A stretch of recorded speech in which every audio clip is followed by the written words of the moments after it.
风月场的姑娘们化好精致的妆容，穿上最美的衣裙，簇拥在一起，直到听到一声钟响，她们纷纷起来，等待晚上第一个客人的来临。这就是1990年巴黎最高级的风月场普罗奈。姑娘们排成一列，像买卖牲口一样接受客人的挑拣。她们个个美艳极致，吸走了每个凡夫俗子的魂魄。每天更衣室里女人们的喧闹，意味着这个情欲王国正式醒来。她们为彼此束紧胸衣，大肆谈论男人。每天午后4点淋浴，必须保持身体芬芳洁净。每人都用自己特有的香水，她们还有昂贵的除菌皂。掀起的裙子里面只有吊袜带。大多数时候，她们与客人在大厅一起玩耍，陪他们玩吹小球的游戏，还用庞大的铜盆传酒，用手指摩擦香槟高脚杯的边沿，技巧好的会发出令人晕眩的凤鸣声。他们陪客人聊运动会、贵族和他们带来的宠物黑豹，还会应客人要求展示他们最漂亮的部位。最后，他们带客人到楼上，然后装出很享受的样子，直到客人满意离开。晨光熹微，起起落幕，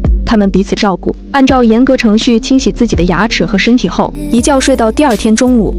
精明算计的劳保玛丽会精心挑选性感入骨的女孩，她们个个美艳极致。这里没有新的生育，也没有新的苦难，更没有新的希望。她们在日复一日的洗礼中醉生梦死。姑娘们每天赚的银子不少，然而工作结束后却要把大部分钱都交给玛丽，自己所剩寥寥无几。毕竟玛丽要付昂贵的房租，给她们提供漂亮的衣裙和营养丰富的食物，才能让她们每日保持光鲜亮丽。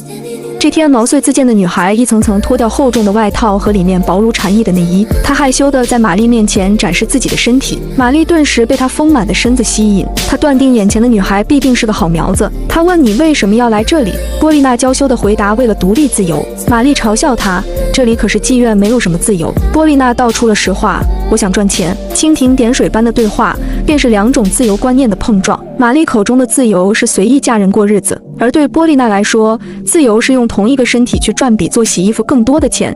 前辈给波丽娜讲了这里的规矩，不能一个人出门，一定要有人陪着。每晚6点理发师来，他有一个铁板会烫发染色，如果有人抱怨你不干净，玛丽会扣你账户里的钱。每次结束后要用牙膏刷牙，认真洗澡后喷上香水。他还告诫波丽娜要偷偷观察客人，如果有擦伤或农家宁可不赚他的钱，也绝对不能染上脏病。懵懂的波丽娜问：“那我们在房间里要做些什么？”一个女孩说：“你跟他们聊会天，说说你之前的生活，喝点酒会好一些。你要装出很享受的样子。”晚上，玛丽递给波丽娜一支香槟，让她去和一直盯着她的男人客套。整晚，男人都在微笑着注视她，她看起来文质彬彬，这也促成了波丽娜在普罗奈的第一笔生意。美丽的玛蒂莱娜是姑娘里最美的女人，她身材高挑，拥有迷人的眼睛和漂亮的嘴唇。曾经有一位英俊的客人带来一颗蓝宝石，玛蒂莱娜开心地问起：“你是要我嫁给你吗？”男人却默默不语。他每次来都会让玛蒂莱娜讲述上一次他们在一起的细节，这只是他奇怪要求的其中一项。直到有次他提出要绑住玛蒂莱娜，他用冰冷的尖刀划开她柔软的朱唇，玛蒂莱娜差点没了性命，刀疤几乎接近耳根。受伤后的玛蒂莱娜成为一个笑面人，她再也没有了客人，只能做起了杂工和厨娘，平时还帮着洗衣服或打扫房间。晚上客人们来时，她就戴上黑纱，以免吓到他们。这天来了一个神秘的男人，他买了玛蒂莱娜一碗，他让玛蒂莱娜摘掉面纱，轻轻地吻了她。他问：“你的脸是怎么回事？”玛蒂莱娜讲起这是他的一个熟客干的，他以为那是一场爱情。后来男人拿尖刀把他的嘴拉开，男人表示：“如果你想出去过自由的生活，我可以帮你赎身。”玛蒂莱娜拒绝了。她这样丑陋的面孔出去又能做什么？整个晚上她都只是安静地睡在玛蒂莱娜身边，什么都没有做。劳保玛丽是2个孩子的母亲，丈夫去世后，她就独自抚养2个孩子。她这个年龄，除了现在的这份工作，几乎找不到其他比这赚得更多的营生。她靠精明的头脑和人脉，找了些漂亮的穷困女孩，租下了不菲的房子，开始做起了风月场的掌门人。她迅速敛财，几年下来，她的场子就成为巴黎最火爆的风月场。可每年上涨的房租，依然让她觉得前1年比1年难赚。工作之外，女孩们互爱互助，善待彼此的孩子。她们穿着最舒适的衣服野餐游泳，谈论如何回绝不想再见的男人。她们有些是因负债，有些是需养儿女，有些在积极攒钱赎身。她们在美丽的阳光下跳进湖水嬉戏，那是她们能忘记一切烦恼的时光。玛丽常被姑娘们问起客人们的发家史，她们有的做纺织，有的造纸，还有很多继承家产的贵族。虽然最有钱的经常来，然而她并不是最大方的那一个。这天，医生按照惯例来给普罗奈的姑娘体检。姑娘们不怕赚钱少，不怕接刁难的客人，她们最担心的是怕染上脏病。每个月见到医生的这天，也是她们最心惊胆战的时候。她们整齐地坐在凳子上，等待轮到自己的检查。她们见到医生比见到任何刁难的客人都紧张。最后，医生严肃地宣布，朱莉得了脏病，感染了梅毒。朱莉说她认命，她只想和女孩们一起度过最后的岁月。她表面虽无所谓，可泪水却模糊了眼眶。不久，朱莉就收到了老相好的来信，信上说：“我多么希望可以在身边安慰你，但我不想染上你的病。虽然我从不吝啬牺牲自己，但这个牺牲不仅不能使你好受，也会给我带来痛苦。”她的来信被别的姑娘拦截，玛丽让她撕掉了信笺。即使她还在信里说：“我比以前更爱你，因为你病了”这样腐朽的笑话。这里的姑娘本来也不期待任何男人的真情意。同样，另外一个姑娘也在偷偷哭泣。昨天晚上，一个男人说，有人研究得出证明，做他们这行女人的头半径比正常人少半厘米，像罪犯一样。他们脑容量小，所以脑细胞就少，因此人们不必为他们智力低下和精神不正常感到惊讶，因为他们有些都达到白痴的程度。姑娘特意翻到这个章节，禁不住痛哭起来。波丽娜看穿了这里的世态炎凉，她并不适应这样的生活。很快，她就提着行李永远地告别了大家。一天，一位绅士给玛丽出高价，要带玛蒂莱娜出去一天。玛丽同意了。绅士带她到自己的宅邸，参加一场特殊的私人晚会。玛蒂莱娜被画上小丑的妆容，口红沿着伤口涂抹，她的缺损被那些雍容贵妇由衷赞美。他们像抚摸一个玩具一样抚摸她。在欲望古怪的王公贵妇之间，玛蒂莱娜坐得笔直，她高昂着头，眼神充满凛冽却又安详。清晨，玛蒂莱娜才疲惫地归来。姐妹们知道她经历了什么，她们惺惺相惜地拥抱，温暖彼此。朱莉的病症越来越严重。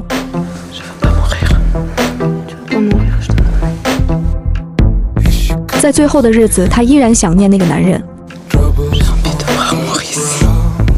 然而，她在弥留之际，依然没有等到莫里斯的到来。朱莉的脓疮扩展到全身，死神很快就降临了。姑娘们围坐在她身边，哼唱歌谣，祈祷她脱离这个苦难的世界。同样也为普罗奈的时代敲响了丧钟。房租疯涨，就算玛丽一直写信给有权势的客人求助，也挡不住经营状况吃紧的事实。还有朱莉的死，也在巴黎风月场里疯传。这里原本就是恶极的温床，不洁的名声比房租的侵袭更可怕。普罗奈就要结束了，这是最后一次假面舞会的狂欢，也是最后的恩客饮醉四散。政府下令所有的风月场都必须要关闭。高官贵族用欲望的狂喜支配自我，只有面具让他们感到安全。雪白呆板的面具上赤裸裸地写着他们的空虚。经常被客人带来温顺的黑豹神不知鬼不觉地抛下了主人，他被姑娘们引诱进入了划伤玛蒂莱娜男人的屋内，姑娘还偷偷在外反锁了房门。